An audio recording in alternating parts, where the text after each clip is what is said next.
My name is Jacob V Joyce, and this is my first solo exhibition, A Bridge of Fire, here at ONCA. This exhibition is a space for anger, because anger is a valid response to violence. And I think sometimes we feel afraid to give our anger space.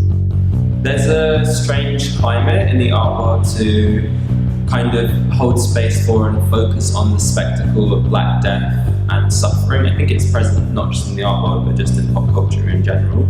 And I am really interested in using art as a way to look at the responses to death and the responses to violence and the responses to trauma, instead of like zooming in on the suffering and the pain. I think what I find really liberating and exciting and exhilarating is the ways that Black people have responded to violence and responded to death.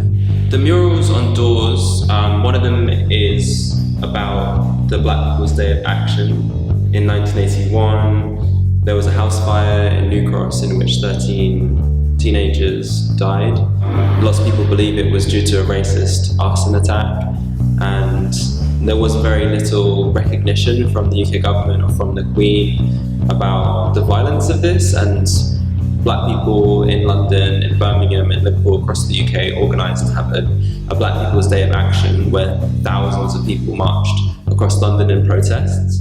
This exhibition is also a space for not just looking at action and looking at community and like collective responses to violence, but also creating that space. So tonight we're having a dinner which is specifically for queer people of colour in Brighton together. I actually lived in Brighton for 3 years for university, and I remember not ever seeing a space that felt like it really held Black and brown people, like especially Black and brown queer people. So it feels like a real big privilege to be able to come back to Brighton and create that space. Yeah.